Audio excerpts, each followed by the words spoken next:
CAA fans, do you want to feel the excitement of March Madness like never before? CAAtickets.com is the source for your premium seating options for the 2014 CAA Men's Basketball Championship. The road starts here.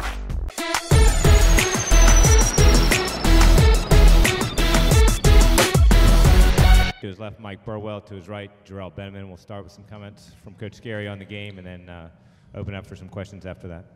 You know, hats off to William and Mary. They played, I thought, an outstanding game. We knew they were a potent offensive team, and then they made a lot of difficult, tough shots. I don't think it was anything for a lack of effort on our part. We just we didn't have the type of night we've normally had defensively.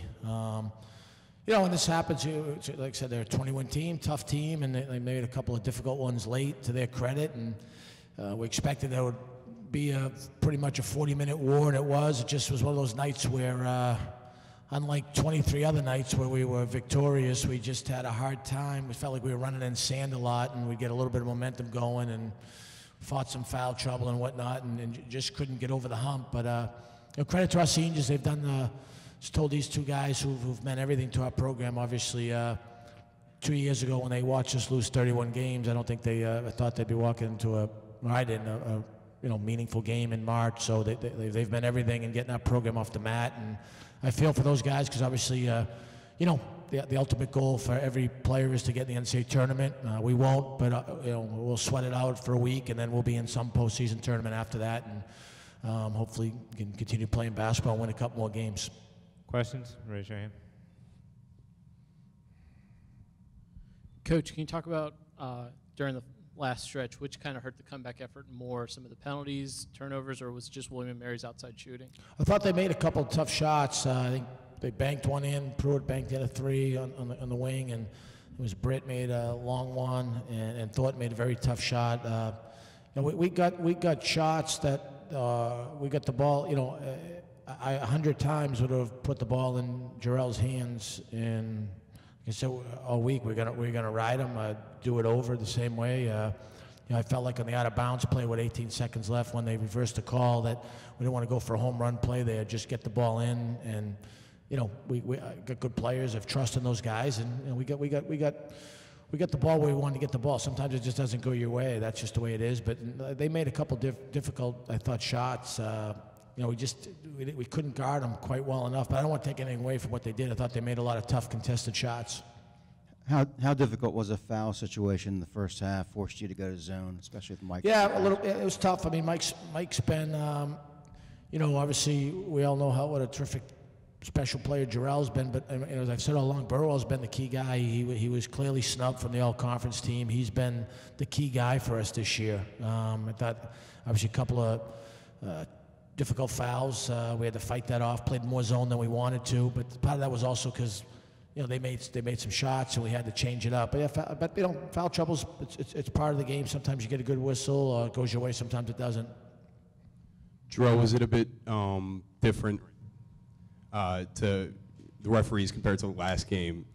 It seemed to let you guys play a little bit more. Was that tougher to adjust to? Yeah, I mean, they definitely didn't cause me fouls they did last game. They only shot 2 free throws, probably the first time all season I've probably done that. So I don't know. I mean, I guess they didn't really want to cause me fouls this game, so I don't know. Jarrell, can you just talk about down here? Just talk about that last drive. Maybe if you replayed it in your head afterwards, and just if you thought maybe you could have done something differently, or maybe go with the same approach. I mean, I got to the spot. I was right there, and I usually never get stripped. I usually have strong hands. I don't know. I kind of just was soft with the ball. I was at the rim. I should have finished it. I'd like to chime in too. I would hope he would do 100 out of 100 times what he did: drive the ball to the rim and try to score and/or get fouled. I thought it was the exact right play, and if we had to do it over again, we'd do the same thing over and over. Yeah, Jarrell, I get the feeling that despite some frustrations you had in the course of the game, that you imagined that Towson was still going to emerge with the win. That you never lost doubt as the game progressed, correct? Yeah, I mean, we usually pull games out. We kept throwing punches, and they kept hitting crazy tough threes, and we couldn't get a break, but we still had a shot at the end and just didn't capitalize. Hey, Coach, back here in the back here. First, I want to just tell you, as a Towson alum, I'm really proud of the whole program and what you brought to it. And both those guys up there, those seniors, brought a lot to it. So that's the first thing. And second, Jarrell, I was just impressed. Did you feel like they were playing a little bit like man-to-man on you, then moving you around, doubling? But what was the story? How was the defense on you throughout the evening? They threw doubles depending on which, I guess, where I caught the ball and stuff like that. I felt I got doubled. I felt I was getting some drives, wasn't getting calls that I usually do. But I don't know. I've seen it before. Jarrell and Mike, either one or both, I was disappointing way to finish the season. What's your legacy? What do you guys take away from your 4 years here? What are you most proud of? Biggest thing for me would probably be, creating history here at Towson, turning the program around, obviously, and really just creating a bond with these, guys on my team, as well as Coach Gary and all the coaching staff. Definitely a feeling I haven't had in a while to, have a collective family somewhere outside of my home. So that's definitely the biggest thing for him to take away. Mike, can you just talk about going up against guards like Marcus Thornton and Brandon Britt today? This guard is full of, this league is full of great guards, honestly. Marcus Thornton, my hat's off to him. He hit a lot of good, tough shots. We made him take contested threes, pull-up jumpers, and he just made a lot of tough shots, so my hat goes off to them. Coach, obviously, nobody's really looking to replace Jarrell Benjamin right away. Can you talk about what's your top priority this offseason in terms of recruiting?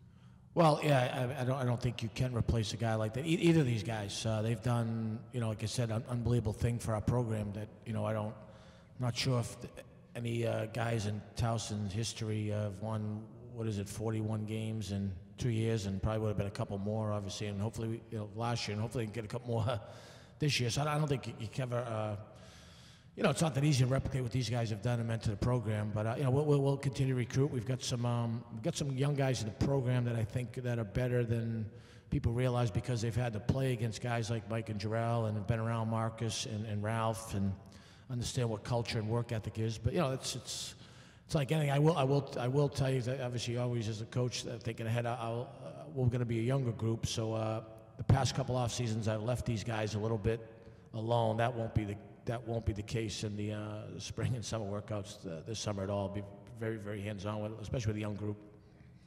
Coach, could you just expand a little bit about what you think, Mike talked about it, the legacy of this senior class is going to be at Towson? Obviously, 2 years removed from a 1-31 season, the entire culture of the program has turned around in a short amount of time. Yeah, it's a hard thing to talk about. I just told these guys that, they better not break up while they're up here, or I'll knock them out when we get back. But it's hard to talk about, they've meant everything.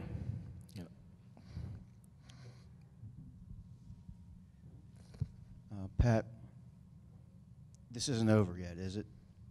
The season's not over? No, we're going to keep playing. We're going to have to sweat it out, either be in the NIT, CBI, CIT. Obviously, we'd like to have been in the big dance, for these guys. Jarrell, I know tonight's not how you expected it to be, but still you had a phenomenal season. There have been scouts at pretty much every game. Have you paid much attention to your future, thought about a path that you'd like to take after this? I haven't really thought about it entirely yet. Won't think about it for a little bit still. Hopefully we keep playing, and then we'll see what happens. All right, thanks, guys.